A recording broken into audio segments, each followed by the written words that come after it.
All those stories about the ghost of a man who hit his head on a block of frozen tofu and died, they're actually true! How about I make you think of me? Every time you see a block of tofu! Please, get rid of him! Have no fear. I have my disciple heading over immediately.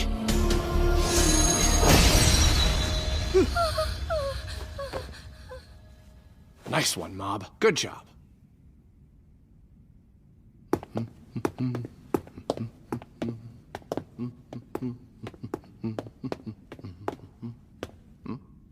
What's wrong? Despite what you think, even I have school and a private life. So please stop summoning me out of the blue. What do you mean, private life? All you have is that exercise club, right? Wait, you didn't fall for someone's fake date prank again, did you? Man, you were so gullible. Would you grow up already? Seriously, Mob. I don't know what you were doing with your little schoolmates, but do they really understand who you are? Come on, you and I are saving lives here! You're making a huge difference in this world just by helping me out! Not to mention, I'm your master! I'm one of the biggest reasons you're able to control your powers! Without me, you'd be a lost cause! Now listen up. Choose your social circle wisely, Mob! If anyone is going to get in the way of your exorcism job, get rid of them! Those kids don't actually care about you at all, understand? They're just having fun mocking someone as wimpy as you. That's not true. Alright, I might have said too much there. My friends aren't mocking me. Yeah, sure. Master, I'm starting to realize that not everything you say is true. Crap! I messed up! Let's forget all this, Mob. You must be tired. Hey, wanna get some ramen on the way back? Nobody's mocking me. And I'm not as gullible as you think.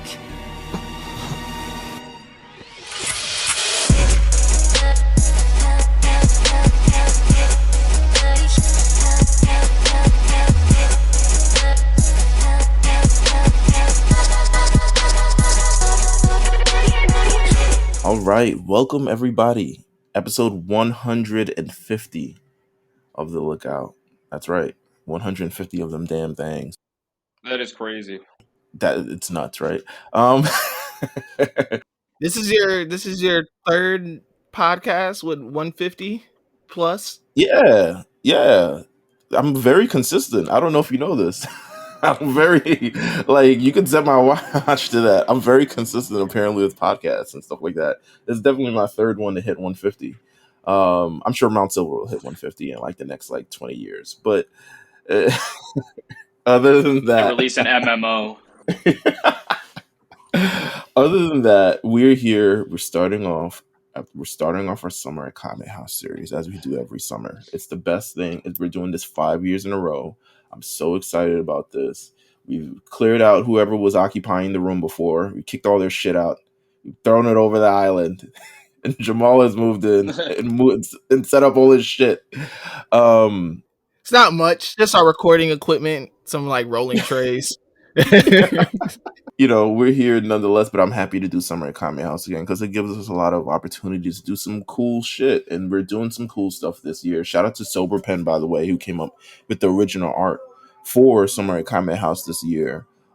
He is amazing, and he's doing pretty much all the kind of artwork for the Lookout, like the main artwork for the pod. So shout out to him. Of course, I'm trying to beg him and plead him to get on the pod at some future, but he is very... He's like Gen Z, enigmatic, too cool to post, too cool for school, thing. But you know what? I'm gonna grab him one day because he's a great human being. But nonetheless, summer at Kame House, we're here. Obviously, if you hear on the other side of this, our guest this episode, someone who I haven't talked to in a long time for no reason other than I guess we haven't been interested in Pokemon for a long time. We should get other interests. Yeah, we should clearly. I mean, easily. We should literally line up. All right, maybe we should talk about something else. Maybe Mount Silver is about to. You know what's crazy, Pat? No matter how long we're gone, I've looked at the numbers. People love Mount Silver, by the way. I feel like there really are not that many I mean, if like you're looking up like Pokemon podcasts, I mean, I guess if you're like, they're probably like card game podcasts and stuff, but I don't know. I mean, that's so funny. Yeah, no, so many people hold it. So like when I look at the numbers for stuff like Mount Silver will always do well because no matter if it takes us 7 months to post or 2 weeks to post, people want to hear people talk about Pokemon in a non Yeah, weird way. You know what I'm saying? In a exactly. non-canon Yes. way, in a very meta way. Yeah. So it's a once I guess I don't know. We'll figure it out at some point. We'll make it happen, or maybe we will. Maybe we do come up with a Zelda podcast or something along those lines. There'll have to be a reason at some point to do another one. I mean, the DLC, Yeah, for so. sure. Meelz, have you been keeping up with the new series? I have not. I fell off. I fell off after 3 episodes because it looked interesting, but because of all the stuff that I was following this summer, I was like, this is not, I don't have time. Between the Dr. Stone, Hell's Paradise, Demon Slayer, and the NBA Finals, wrestling, all this other stuff like that, I was like, this isn't really like consequential enough for me to actually follow it and keep up with it. So I have it, but they did release the latest thing on Netflix that actually shows Ash winning the world championship like 11 months fucking later. That's hilarious. It feels like so long ago. The dog, it was last year. and it's like 11 months later, and now they're finally releasing it in English on Netflix. So people have that to look forward to. You can certainly look forward to that if you want to get any your Pokemon fix. But this summer, we're focusing on anime. I'm glad that, first of all, glad that we have you here for episode 150, Pat, because I say, like, with this lookout, stuff, Mount Silver was a very big part of this entire network. It's been just a great part of this, and you've been a part of this. So I'm definitely glad to have you here, especially to talk about Mob Psycho 100 season 2, and also to complete this experiment of, like, I'm not sure if you watched season 1, but you watched season 2 cold. I watched one. I watched one. I have to. I Okay. have to. I can't just. I can't just do one. You can't. Damn. I was gonna say you can't. You're not the person that can just jump into a series. No, I'm not. I'm not at all. That's why it takes me so long to do a lot of stuff, because it's like, all right, well, I have to. I'm not. I'm not starting at wherever. No, you know Gotta what? start at the I feel beginning. you. This was supposed to be like a social experiment of, like, can you tap into the second season and figure out what the fuck is going on with this show from here? I think I could have. They did a pretty good job of, like, I mean, the first season is kind of like they were less. The show ended up being less villain of the week than I thought it would be when I Right. started, and because of that, I would say the first season was like, I mean, it had a lot of stuff in it, but it was really just one case, so there wasn't like too much to miss, but it obviously helped either way that I had watched it. LJ, how would you describe Mob Psycho season 1 in comparison to season 2?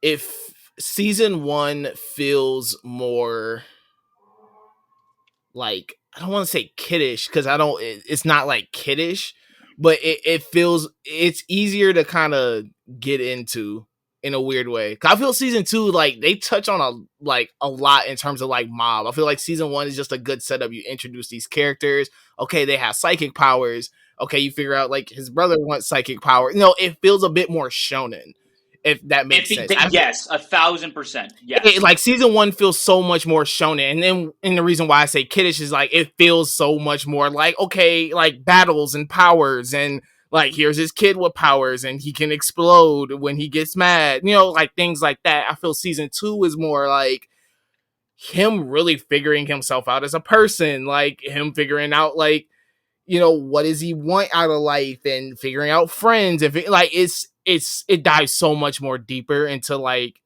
Mob as a person than, like, powers, if that makes sense.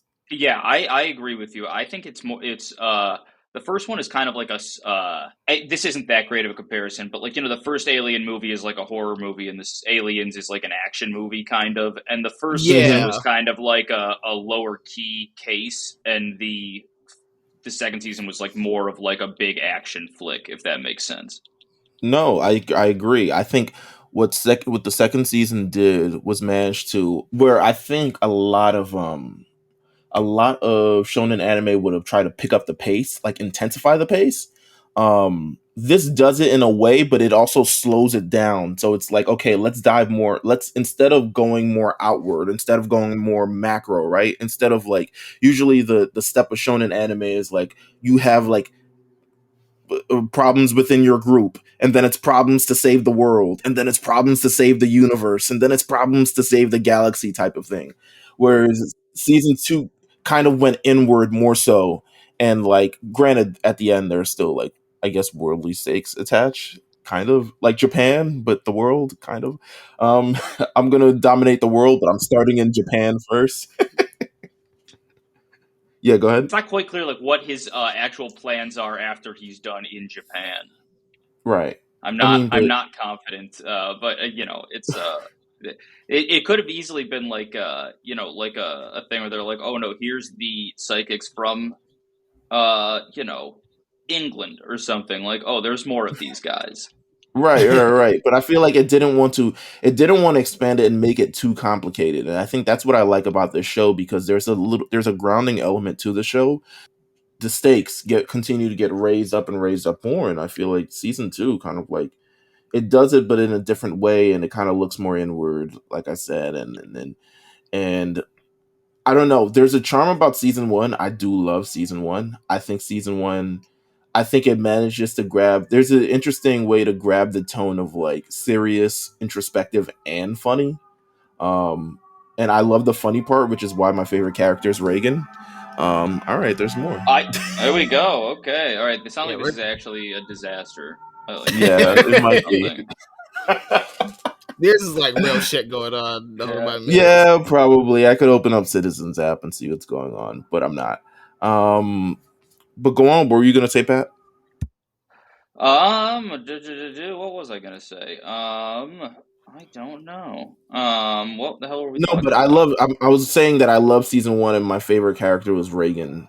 Oh Because yes, of like, I thought he was great, and I really thought by like the end of the second season, they'd really done a great job with the character. my thing is like, we announced this. We announced this for Summer at Kame House, and I'm going through my notes and stuff like that. And the one question I have when I start this thing is like, where the hell do we start? Because I don't want to follow the series kind of like episodically.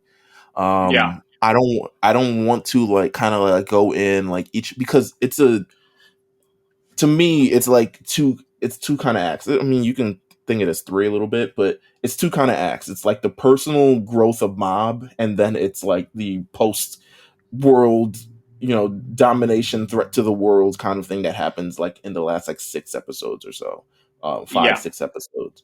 Um, And then but those episodes have a little bit more of that also. Like by the end, which is very common for anime, I guess. But like there's more like soul searching in those last few episodes too. By the end of it, Yeah, and I feel that too. That how I viewed it was, obviously in the beginning, like you said, you see Mob. He's, growing. He's going through these things at his young adolescent age, where he's figuring out about friends and balancing being this psychic and having a job and having a social life. Like I mean, one of my favorite episodes is on here is when he does tell like Reagan, like, yo, I'm not like, don't call me like on a whim. Like I actually do have a life. Like I actually do have friends. I actually do have these things. And as he goes through it though, I think that final battle and that final part is like,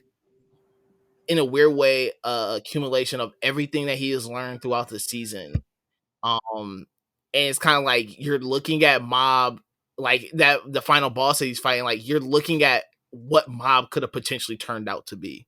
yeah. You realize like I actually thought they did a good job of like this did a better job than JJK did of like that exact thing. uh, like hitting like how the friendship elements like made him not like just some crazy guy. Right. And JJK had that same theme, but it was a little more like, oh, okay, like now I just have friends. Like it wasn't really like there wasn't a lot of conflict compared to this. And also kind of what I want to touch on before we get like really into this, one thing I want to touch on, I think the voice acting work in this thing, like emphasis on the acting is like incredible.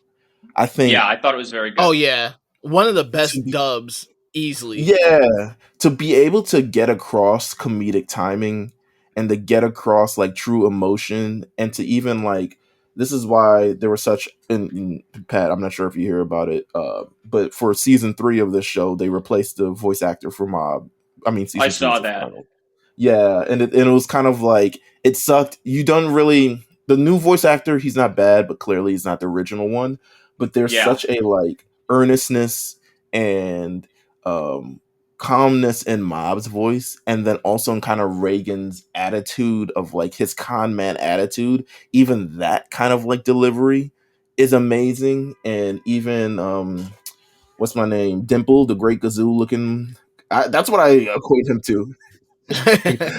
I equate him to the Great Gazoo, except it doesn't come like in a weird part of the show. Like the Simpsons, Flintstones included it. Like, we need a new character. Let's yeah, introduce that's some true.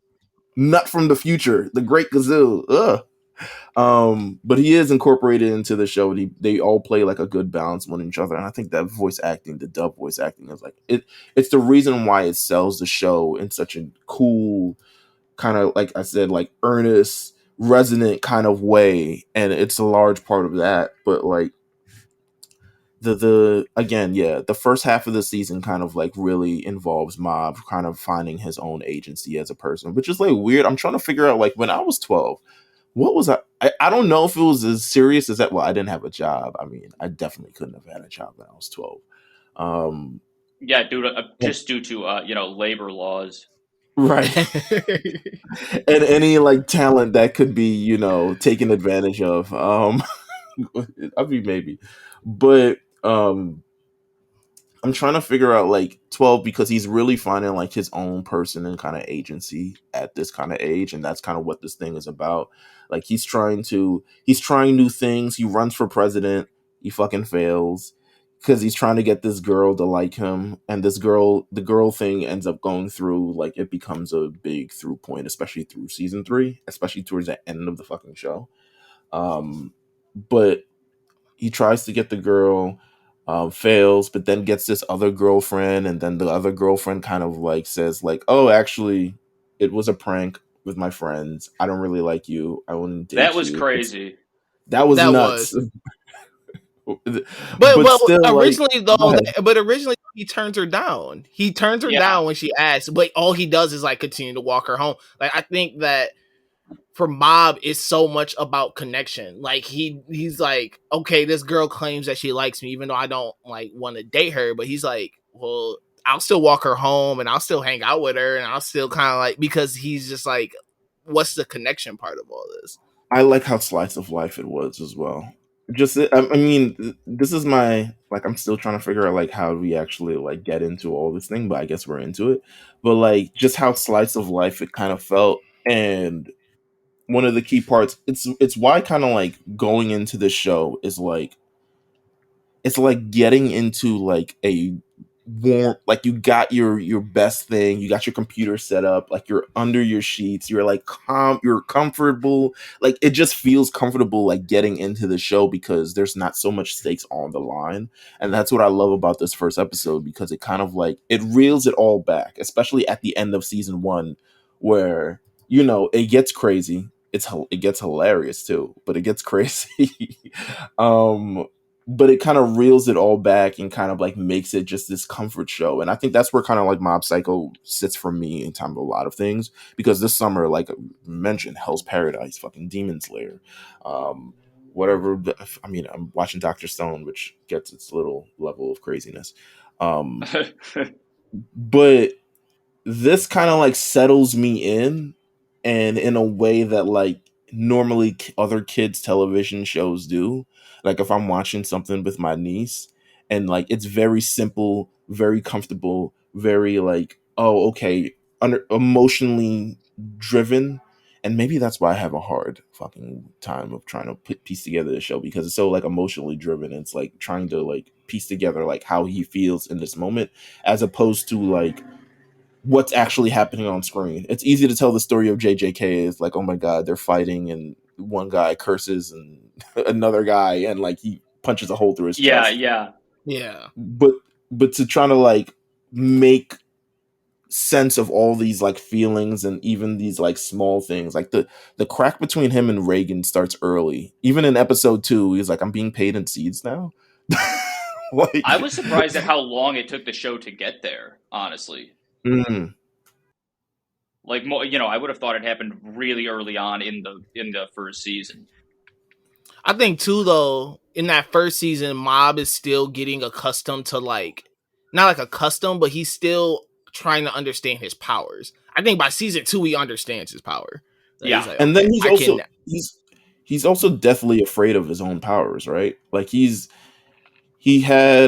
this experience he had as a kid where he awakened his power and did a lot of damage, and he doesn't want to get to that level again. And even in various instances through season 1, he's like, I don't want to fight you, I don't want to hurt you and stuff like that. And then he like, the entire school goes up and he cuts someone's hair off and like all this other shit. He eviscerates someone's clothes. Like he does all this shit that he has no intention of doing. But it's all like you said, trying to get used to his powers, all this other stuff like that. This first half, the powers are kind of like, they grow.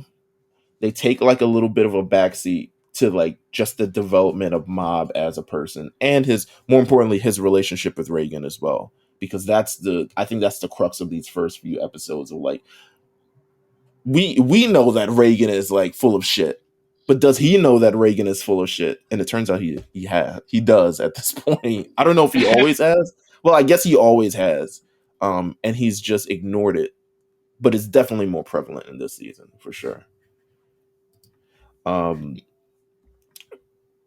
Just kind of like, so if you would say in this first half of it, what are kind of like the big moments for you? What kind of like caught your eye, caught your ear, caught kind of just anything from you?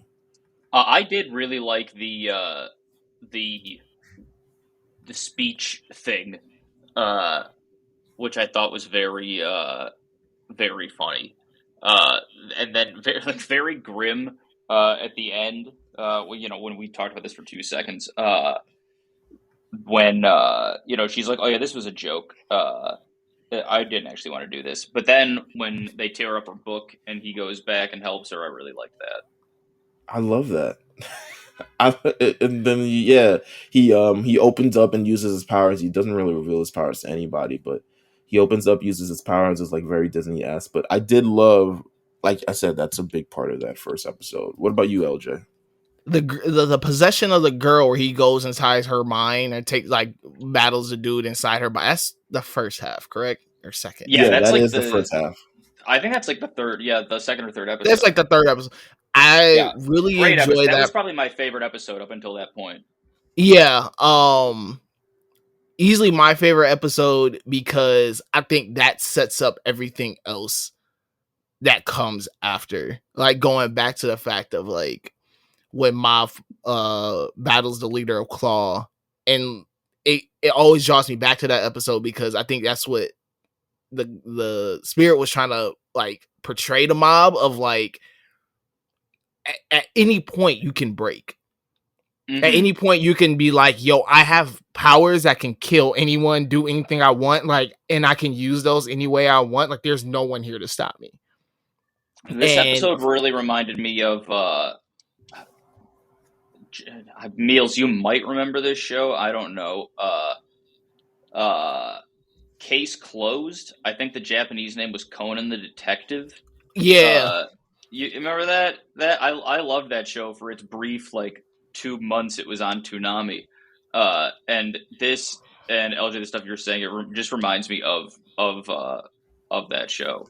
Yeah, it's just one of those things of just like, he's like, at any point things can completely shift, and you have to, you know, and he's trying to, you know, show Mob, or at the moment let, you know, get Mob to a point where he does break, and he does like use that. But I think Mob having the community and the people around him, and him having that point of like groundedness of like, no, I actually do have people around me who care. Like Dimple coming in and like smacking him upside the head and be like, yo, what are you doing?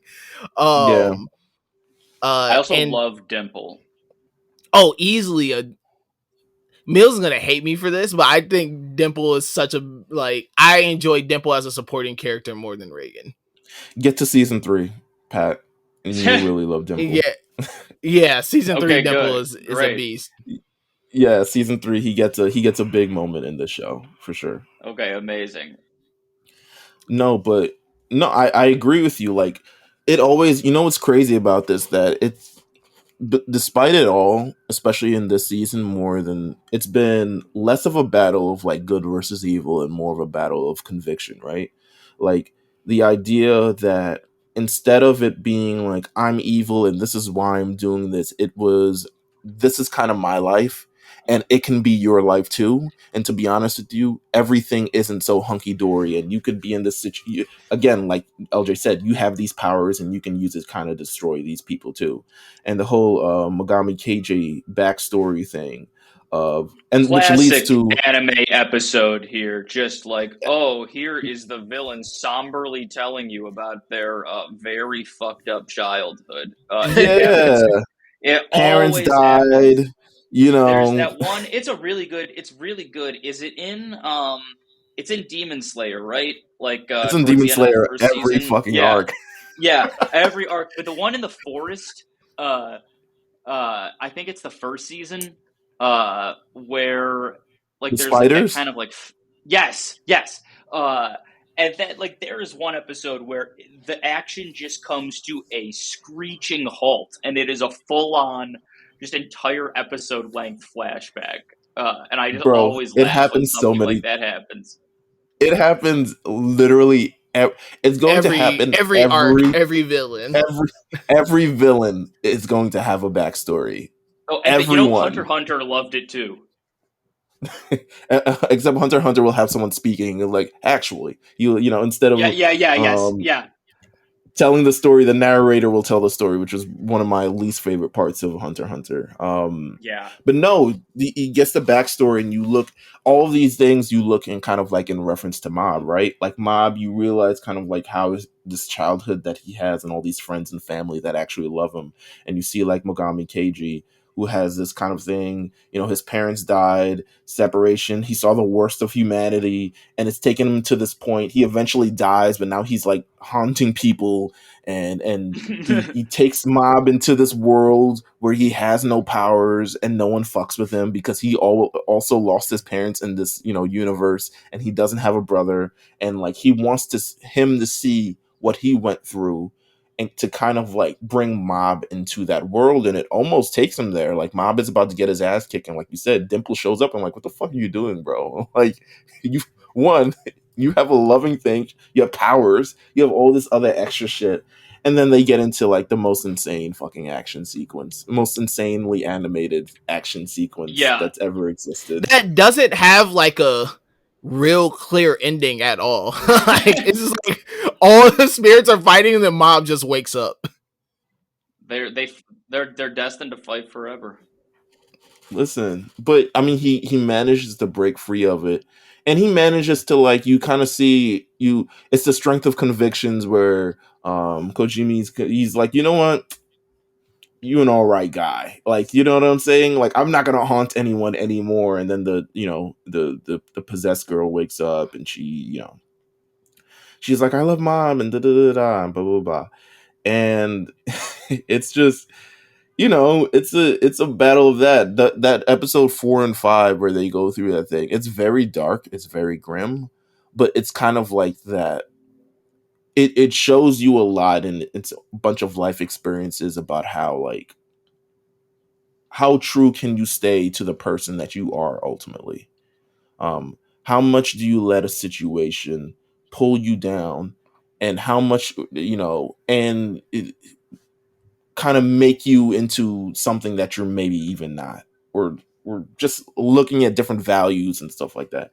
This is amazing shit. I love this. I love those 2 episodes. I love even more the, like you said, it happens directly after this, the breakup of Reagan and Mob. Where Mob is like, he's out there, they're about to invite him to karaoke. He's like, karaoke, what is that? And him having no concept of what karaoke is hilarious to me. Yeah, that's crazy. yeah, and he's like, and then Reagan calls him, and it was like, yo, we got this thing we're supposed to do here. And he's like, I'm out with my friends. And he is like, those people don't care about you.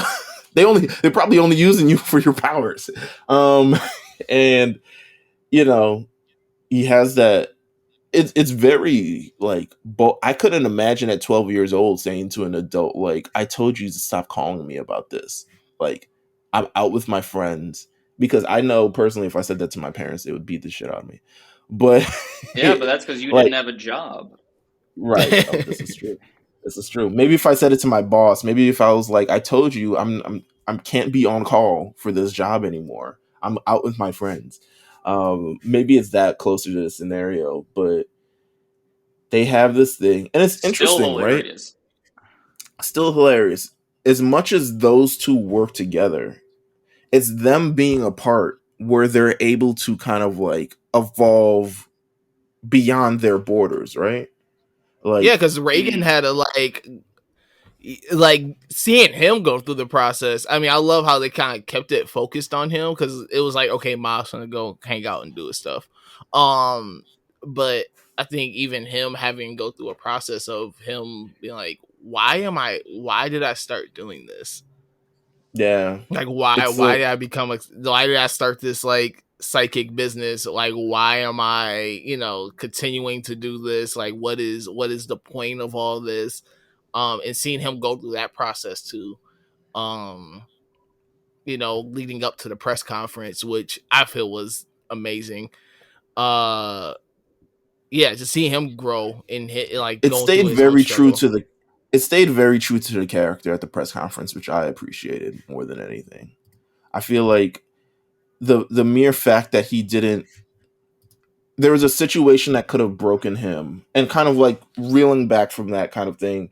Reagan, he has this website. His website's been doing well. It's like, and they said like, what kind of GeoCities website is this? I love the GeoCities shout out. I was like, yo, that is insane.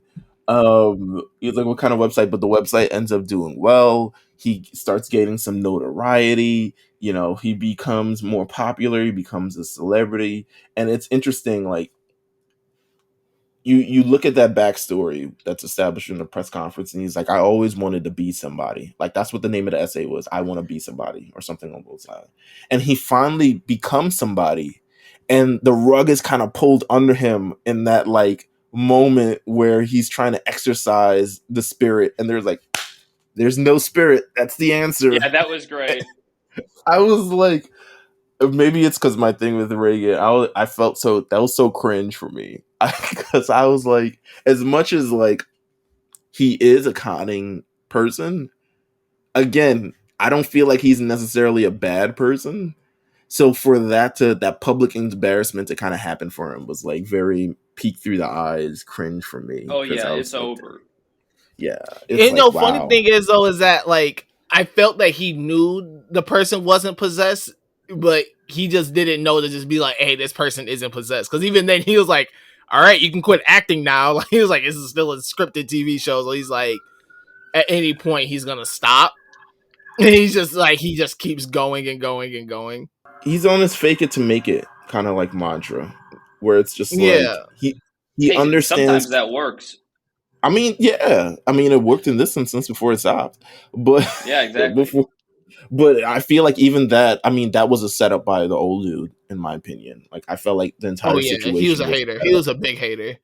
Yeah, he was a completely set up. But it's like, it's ironic. Reagan gave him a flying knee, a really nice flying knee, great technique. But like, after this essay, I mean, he's at the press conference. They're like going through this thing. Someone brings up the essay that I want to be somebody, and he goes back and is like, realistically, like, this wasn't even where he is supposed to end up. He was going to give up this life until Mob showed up. And it was that Mob who was like, I have these psychic powers and I don't know how to control it. And I think he saw what honestly most people see in Mob. And there's like a level of like care, but there's also like a level of admiration for Mob in this kind of instance. And you know, he manages to stay on longer because of Mob. And he fakes it. I guess a lot of it he fakes it to impress Mob, to be honest with you. And he gets to this point. He says, my favorite was like, you guys can't prove that I don't have psychic powers, so like, fuck you guys. Oh yeah, I love that. I was I guess he's kind of right. I thought it was amazing, kind of like him flipping it in that instance and being really like, yeah, you guys can't prove it. None of you guys have any basis for this. In fact, what you guys are doing are bullying more than anything. And Mob, at the end of the day, he sees this and he has his back. And it's a great, very real. It's like a very, you don't really, I don't know. I don't think there's a moment in like normal shonen anime that's as resonant as this moment. And a lot of it is just because of how realistic it is and like the reciprocal nature of their relationship. Where they're very different people, but ultimately they better one another at the end of the day. And they're like a perfect team ultimately at the end of the day. And I think Reagan sees this as a team more so like, because Mob calls him master, he feels like he's subservient to him and he's using him and taking advantage of him and all this other stuff. And most people saw that as well. Dimple's like, guess you can't take advantage of him anymore. He like, Mob is out here doing his own thing. He's getting bitches and doing all this other shit. But yeah, it's just, I wish Dimple said that. That would be great. But I love that moment. That sounds like a Dimple statement too. Yeah, I mean, maybe it does. Live. There is actually a live action version of this show. I looked it up. It's on Netflix. It's a Japanese. It's a Japanese one. I didn't bother to watch it. I watched about 45 seconds of it because I just typed in like stream Mob Psycho 100. And for some reason, I just didn't go right to Crunchyroll. And I was like, it was on, and I was like, like putting a shirt on a hanger or something, and I was like, what the fuck is? Oh, okay, god damn it. Oh my god! With all the live action shit coming on, I'm not even surprised. If there was one, I think you could do one for this show. I mean, I don't know how the Japanese one turned out. I don't have no intention of watching it. But I think you could do one for this show that's like lives up to the earnestness of this thing, because I think there's too much. I think there's just a certain like pizzazz that the animation like version has that you're not gonna capture doing this live. Yeah, you just can't like all the VFX in the world look like such shit now. They just can't do it. Yeah, no, I agree. Like I'm not even like I'm like I know people were trying to be slightly excited for this damn One Piece live action, but it does not look good to me. I mean, they did Cowboy Bebop. They didn't even. That's just spaceships and regular guns, and they couldn't even do that. Yeah, you're right. I was gonna say something else. I was like, oh, but like I feel like it's more grounded. This is more closer to slice of life. This is less shonen. You kind of have to. The thing with like live action and stuff like that is like you have to kind of like really suspend your own thought about how logic actually works, because most of the, as Justin Charity would say, is anime bullshit happens during a large part of shonens, and it does happen in this show actually quite some bit, but it feels more grounded in like half being slice of life, half being like actual shonen thing. But yeah, I agree with you. The take on it is like different. Yeah, the take on it is completely different. And but yeah, that was my favorite. The mini breakup between Reagan and Mob is like my favorite arc. Just like establishing the relationship between these two characters, putting them apart, having them stay true to themselves, but also their just genuine, love for one another, bringing them back. And essentially he's just being like, I knew who you were always since the beginning, and he's waiting for him And to say Reagan like a getting some piece of like darker stakes. yeah. You know, Reagan's by waiting the for end him of to say this. like a piece of shit, like you know what I'm saying? Like Reagan's waiting for mom to like, I knew you were a piece of shit from the beginning, but he's like a good guy, and it's like, damn, fuck this show, man. Like my eyes. Um, and then I next mean, the episode is one the thing I marathon. really, Go oh ahead. yeah, I was gonna say the one thing I just really love about this show is like how soft they make Mob without like making him a like for lack of a better term, without making him a bitch. Like he's real soft, he's real kind hearted, he's real, but like I don't see like he's not like like you look at other anime where they have characters like this and they're like always the one to like run away from the run away from the conflict or run away, but like Mob is like he's just genuinely really kind, and you see him like Yeah, grow and like have to understand like what does kindness mean to him, and like why is he so kind, and like what like his relationships with people and how he cherishes those. I think sometimes you look at other animes, they always have like a soft-hearted character, and he's like legit soft though. Like he won't yeah, like Mob will stick up for his friends. Like Mob will stick up for himself. yeah. I don't think he's weak. I don't think he's feeble. I think he has a great like. This is one of those shows where I feel like they have an actual great support system, and it's not like one dude's a dickhead, one dude's this person. There's a girl in the group, and like all these Yeah, other yeah, kind of you're like talking about characters. Demon Slayer. Yeah, Guy who's too tough. Guy who screams and cries. Girl who lives in a yeah, suitcase. Like there's right. we got everybody. But The here whole you have gang's like, here. and I'm transitioning to this. You have the what are they fucking called? The The scars. no, not the Or scars. Claw. No, not them. The group that he runs with and works out Oh, with. the helmet, the you talking about the now you're Hold not on. talking about the religion, right? Or are you talking about No. the I'm talking fitness about the club? club that yeah, the Oh, body the improvement club. Body body Improvement improvement. Club. The body improvement club, and he's like, I want to run this marathon. Underrated heroes in this entire series. Yeah, that's true. Absolutely. Like them being a support system and just generally, usually in any other thing, they're the jock assholes who beat up, this guy, and it's like, you want to improve yourself? Come on, we all love improving ourselves. You know what I'm saying? Yeah. Like this is the It's positive not even body the improvement. bodybuilding club, it's the body improvement club. It's fucking amazing. And Mob decides he wants to run this race, which is like, I've never felt an episode more than this because of how much I hate running sometimes. And like I've ran gassed out, and that's exactly how it fucking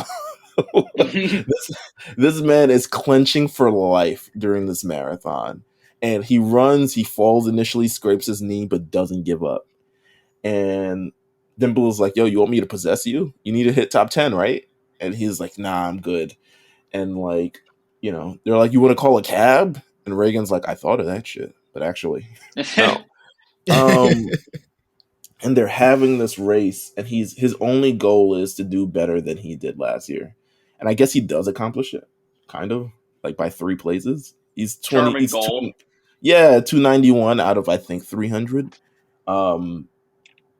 And after the race, he doesn't even finish the race. He wakes up in the hospital and is like, you passed out.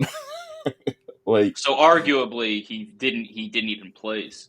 yeah, realistically, yeah, that actually is kind of it. But even that, I thought it was amazing. And then the twist at the end of the episode kind of like turns the entire series on its head. They really like, I remember watching this the first time. When I watched it the first time, I was like, holy fuck, this is kind of like raw. Like, he's hanging out with Dimple. He's like, yo, there's smoke at that house. That looks like my area. I should probably go there. And he sees that his house is on fucking fire. And then he goes into the house and sees whatever thing's burning and believes that it's his family burning. And I can only think of like how traumatic that must be for a kid. Yeah, he's 12. Yeah. And even Dimple knows like, nah, this shit could like fuck him up. Like, look away, like please look away. And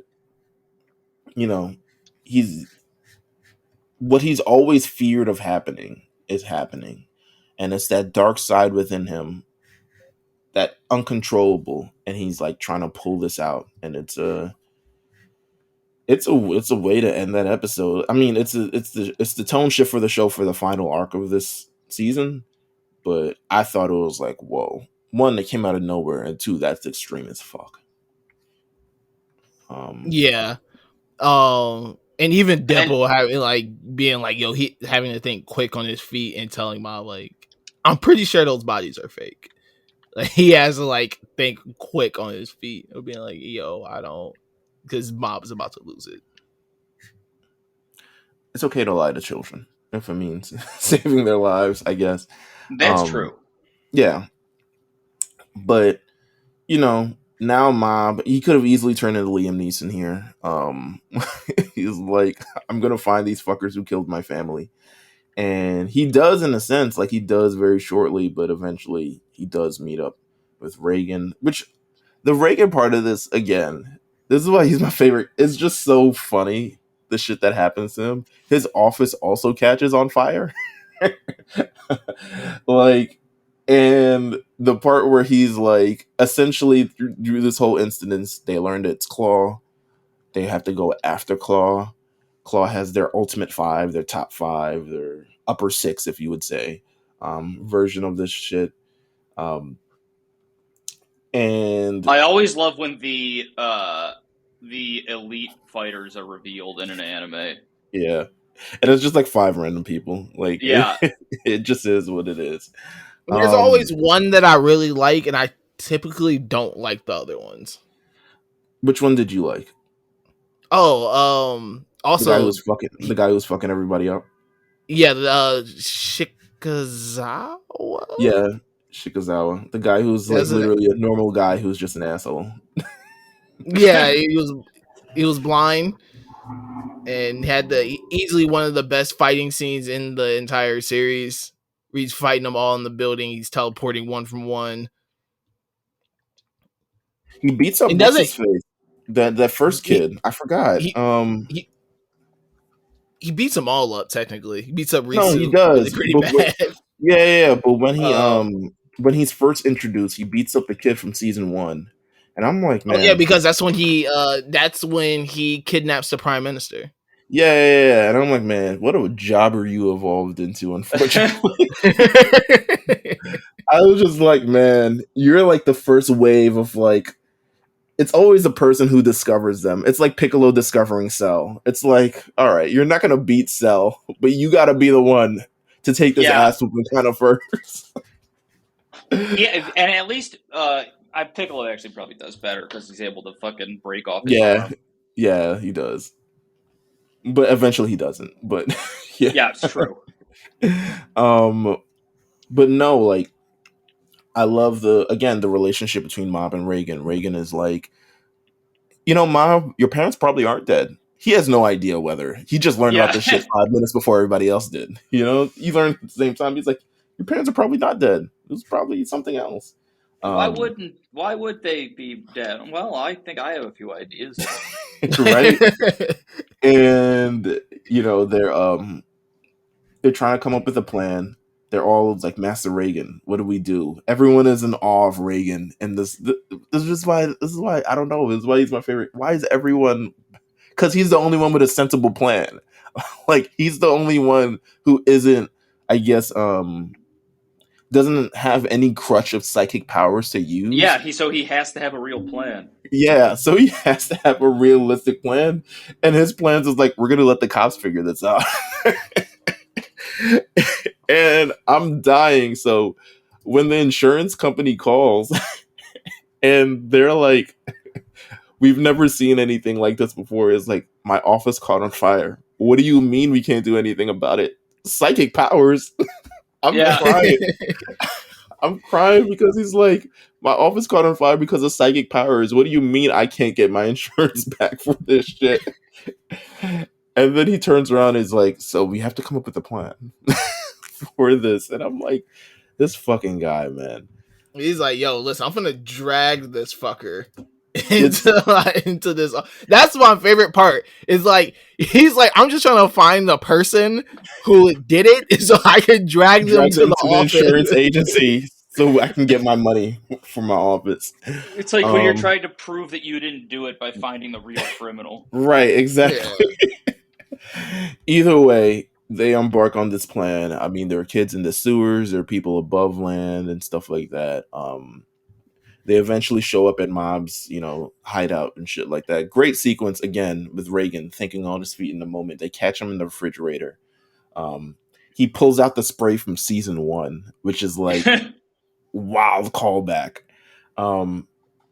Sprays him, and Dimple has the line of the episode. He was like, he says, "You're winning something streak." He's like, "Your winning streak has just been incredible these episodes. You're gonna die a horrible death." He's like, "This is nuts. Like the way you've been just like randomly doing this." Anyway, they get in the fight with the big bald guy. I mean, the big buff guy. He knocks Dimple and Mob into the sky. They fall with the Body Improvement Club. Dimple takes over the Body Improvement Club guy. They have the big muscle battle.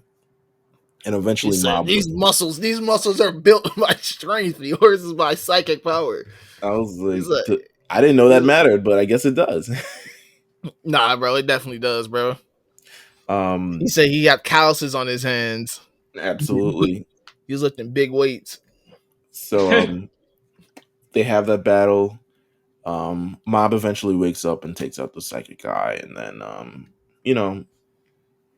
essentially this is like how kind of like most of the shonen plays out. Mob is on, he's out of commission for a while. Everyone's trying to fight for their lives. Everyone nearly comes to the brink of death, and then Mob. This is up. such a hilarious episodic structure or arc structure for everything. But this is like the calling card. So it's like the production company. I mean, not production company, but the writer of this is, his name is One, and he also wrote One Punch Man. I have to finish watching One Punch Man. And One Punch Man follows literally the same. It's way more. My thing with One Punch Man and Mob Psycho is One Punch Man. Now I loved One Punch Man the first watch. And then I looked at it the second watch. I was like, this is a fucking weird ass show.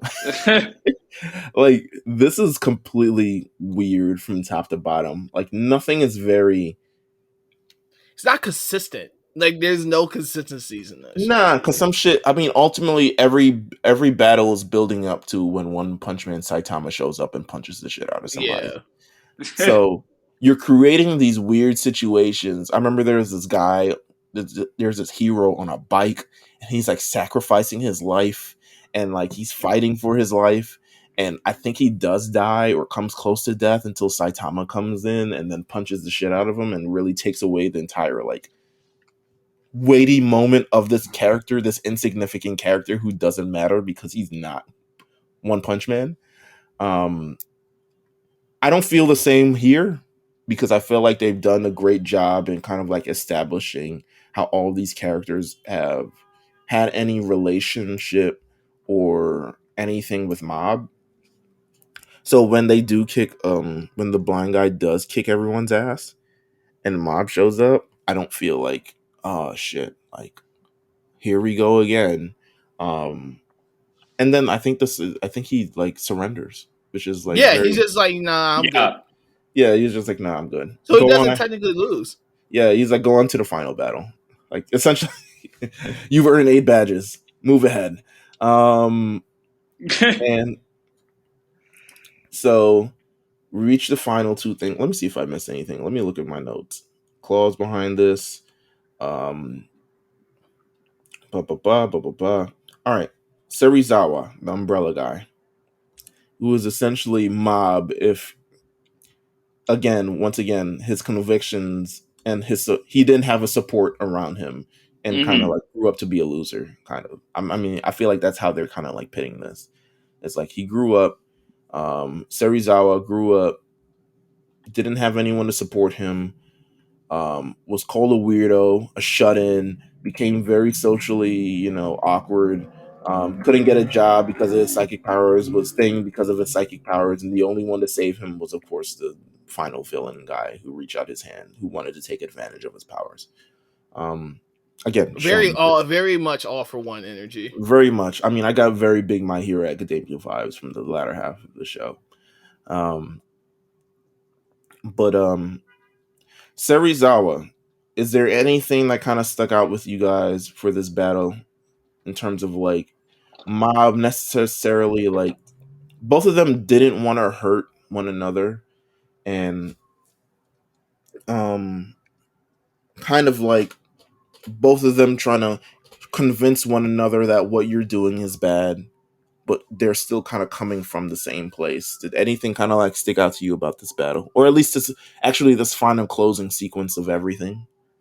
I'm happy that they didn't have some big battle because it would have probably felt like overload after like having a big battle with him and then having another battle with the final boss. I'm happy that it was like if it was like back to back of big explosions and psychic powers, I'd be like, okay, this is a lot. This is too much.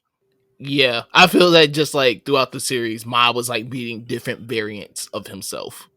Like if this one thing would have happened, this is how Mob would have turned out, or like this one thing would have happened, this is how Mob would have turned out. Yeah, and in the day, it's all about the power of friendship. That's the one like big shonen thing that they definitely kept was the power of friendship.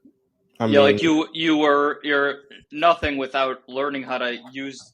He was hammering it when he was talking to those guys at the like the red shirts who show up to fight him at the very like before the battle. He's like, yeah, you guys, powers couldn't do any of this stuff, so who really cares? do you guys know how to create the can the soda was in? Do you guys grow guys the don't know. vegetables That that was were in the creating sandwich? the can the soda was in was not the way to lead with something else. Can you guys repair the glass for the storefront? Like I was like, yeah, I mean, I guess he's making a point. Um, He's just being a fucking dork. yeah. It got a little less cool from there on, but I do love the. I mean, again, like Serizawa kind of showing. I mean, more so, less the Serizawa kind of showing because the ironic part was I felt like Mob was the adult in the room for this thing. But when he like absorbs all his powers and then sends it back, and then he shows all the memories of like, here's me with parents, here's me with friends, here's me with other things, and he's like, I can have all of this too, and not hurt people. This is crazy. So he lets him go, and then we get to the final boss with it, which is what's my man's name? Suzuki. The actual boss. Yeah, the megalomaniacal, completely like void of emotion. This one reminded me more so of like how corporate structure works. Because I This remember guy was like Giovanni, except not like a mobster, I guess. Yeah, I was Corporate like mobster. when he said, I think the quote was he said something like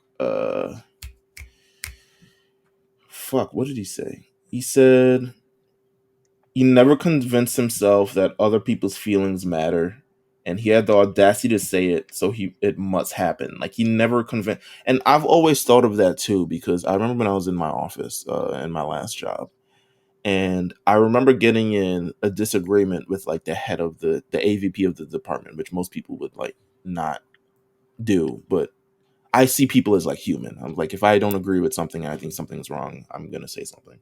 Yeah. But he wouldn't budge. And I felt it was less that like looking at other people's point of view, and it's like I can't admit I'm wrong because then I don't get what I want. Like if I ever like even some come to it, I'm not going to get the result that I desire. So it's just not gonna happen. So I feel like that's the same way with Suzuki in a sense that like he's from the standpoint of like power is absolute. I need to do all this other shit. I need to get to this point. I knew I was stronger than anybody else, so none of this shit actually matters. All these people that I've come in contact with don't matter. Even the guy with the umbrella at the end of the day, like it is what it is. Wife didn't matter, kids didn't matter, all this other extra shit. Shout out to his kid who burned down their fucking who was revealed as the person who burned down their house just to be like, you need to I unlock love Mob. like, yeah, you're probably mad about that, huh? I'm not mad Well, anymore. but it wasn't great at the time. I'll be honest with you. Yeah, I was like, "What? You planted bodies?" Um, it made me think that I was looking at the burning corpses of my fucking parents. Um, but I guess an end still means, right? Yeah. Um, but yeah, Suzuki world domination plans says need to dominate this world for whatever reason. Not completely sure. But he was like, I'm the strongest, so I need to be the strongest. He had this experiment where he tried to unlock the latent potential of people's Esper energy, and apparently it failed. So he just gave everyone his Esper energy, which I was like, Yeah. So word, why was he just do that in the first place, Bozo? yeah. Yeah, he wasn't thinking like for a guy who like was bragging a lot about how well he plans things out and how things always work out in his favor and this and that. I was like, that doesn't seem like you wasn't thinking that one through, buddy. It Yeah. felt it felt a lot like, to me, um,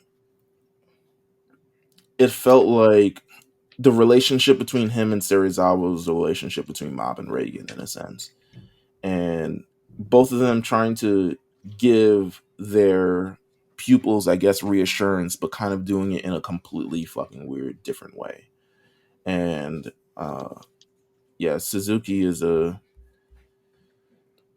don't know. It's the final fight was a great fight.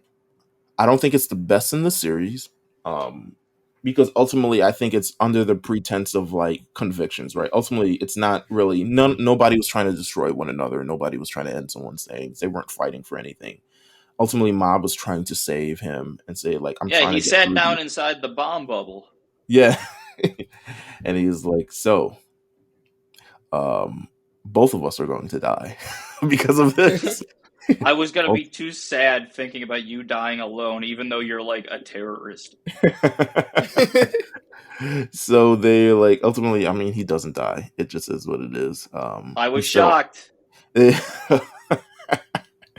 ultimately the Wait, power. though, I love the fact of what really brings him back is him thinking about losing his wife. That is Mm, always like the one that got away. That's like the one thing that's gonna save them back. maybe I Not the should fact that become a he, good person. yeah, like damn, my wife left me. Like that was like, that was like you didn't think about that before at all when she actually left. Like none of that. Yeah, it probably sucked then too, man. Listen, It's not the fact too that like you're kicking your kid's ass. It's like none of those things. It's like you go back and you think, damn, I got divorced, and then like yeah. that was Ultimately, I guess everyone's listen. The self improvement of Mob in this helped improve many through this show, because ultimately he doesn't defeat him. He just like changes his perspective and like maybe like we do ultimately we do need people in this thing, and all the energy that was being displayed turns into a giant fucking broccoli in the middle of the city. Um, which again comes up in season 3. So just a I'm that's for definitely you, gonna be Pat. watching 3. Yeah, that's for you, Pat, because it ends in season 3. So it's a great watch. Yeah. Um, but yeah, nah, season 2. I mean, so that's kind of like the end of season 2. Um, it to me better than season 1, more Oh yeah, emotional, for sure. more emotionally resonant than season 1. I thought for a long time this was going to be the end of the series because realistically, there was no news for a long time about picking this series back up. Um, when it was airing. So this aired in 2019, and then we got no news about season 3. No matter how popular the series was, there was no news until about 2021, Oh, or that's even like crazy. That's a yeah, or long maybe fucking time. That's longer than any of these other shows. no. It's definitely long. I feel like they legitimately had no intention of picking it back up because season 3 has a different showrunner than this. Yeah. It has a couple of different things in season 2 and 1. Um, But I mean, they were like, "We're so close to the end of the story. Like, let's finish it off right." And it Yeah. ended up being a great story that kind of finishes off. But this was a great season. I love watching shows like these, kind of like to take us out of the kind of like shonen world. Even though it is a little bit shonen, but again, I think very I'm glad I watched the first and second seasons because it was cool to see it become less shonen. yeah, yeah. Like when I was watching the first season, I was like, okay, this is it's why I did not keep watching My Hero. A little too shonen for me. right. Even though that breaks my heart, but right. I'm Um, sorry. I'm it's sorry. I okay. mean, and It's okay. I probably made it like an episode and a half in. I didn't watch enough of it, but it was just not my style. No, it's perfectly fine. I'm over. I mean, I've gotten over it. I understand why people Yeah, feel if the you're way not a they. fan of shonen, you're not. If My Hero is not gonna be not even like if you're not a fan of shonen, but if too much shonen is just not your Exactly. thing, Yes. Right, and like My Hero's gonna be too much. all the tropes just attacking you all at once. You know what I'm saying? Friendship, camaraderie, Crybaby main character. villains who have a bad backstory, not actually true villains, but just people who were like lost along the way, kind of thing. Like, yes, it has all of it. And this show had all of it too, but I feel like it also translated it in a way that felt a lot more meaningful, a lot more, like I said, resonant, a lot more earnest. But that's Mob Psycho season 2. Adult shonen.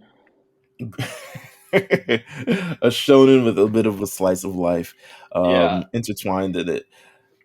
So, thank you, Pat, for joining us. Thank you on this guys. I episode. feel like the anime I've watched, I really just kind of trace it since to like the back of the beginning of the pandemic at this point. But I've watched mostly all of the anime I've watched at this point to keep up with a lookout, and it's been very great. So Cool. That's amazing. Appreciate you for that. of course. LJ, we got 2 more weeks. We're on this island. No, yeah, we got we're here. Yeah. The next thing that we watch, sorry to break this to you, Pat. The next show that we're watching is Demon Slayer.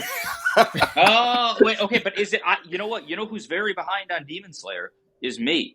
Like really, really behind. I held the second season for so long that I was like, oh, third one's about to come out. I'm just gonna watch them back to back now. So, bro. So, I'm pretty sure the last thing you saw was the movie. I'm assuming, yes. Yeah. Okay. And then I started to watch the second season, but I was like, I know they did some bullshit where some of this is the movie. I don't know exactly where the Entertainment District arc starts. I'm not going to get on Wikipedia right now. I'm going to watch something else. So that was what happened. I will tell you, the Entertainment District arc to me is like one of the most like that shit is a movie, but it's an anime. You know what I'm saying? Yeah, I mean, even like the fact that like I know the name, the Entertainment District arc, like the fact that is like a phrase that has entered modern anime, the modern anime lexicon is like just speaks to. I mean, again, I haven't seen it, but how good it must be. It's a long name because the official name is Demon Slayer Kimetsu no Yaiba Entertainment District arc, and I'm just like, bro, Demon Slayer. Entertainment District sounds badass enough. Yeah. Fair enough. Think brothels. Yeah. Think pimping and they're hanging out downtown. Yeah, essentially. Red Light District. Yeah, they're doing it. Sounds awesome. So we're going to be watching the arc that comes after that. They actually just finished this spring, the Swordsmith Village arc. Okay, great. So we're going to be watching that. Yeah, it's not fully dubbed yet, in case you're wondering. Okay, but second one is obviously. Yeah. This Entertainment District arc is definitely dubbed. But we'll be watching that next week. So if you guys have already watched it, you guys are already caught up. So we have that to do. We have a lot more to come in the summer, to be honest with you. We got at least 6 more weeks of content. We haven't dropped everything all at once, but we're going to give you piece by piece, and we're going to drip this out week by week. So make sure that you guys, if you haven't already, Swordsmith Village arc, Demon Slayer, if you're interested in the sub, it's there. If you're interested in the dub, maybe wait a couple months. It's almost there.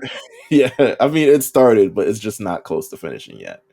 And we're going to watch that. And yeah, we're going to be back in 2 weeks because this summer at Kame House. So we're bi-weekly this summer. So we'll be back in 2 weeks with the Demon Slayer Kimetsu no Yaiba Swordsmith Village arc. Thank you guys for tuning in. LJ, do you have any final words before we get out of here? No final words. Just stay on the lookout for the lookout. Absolutely.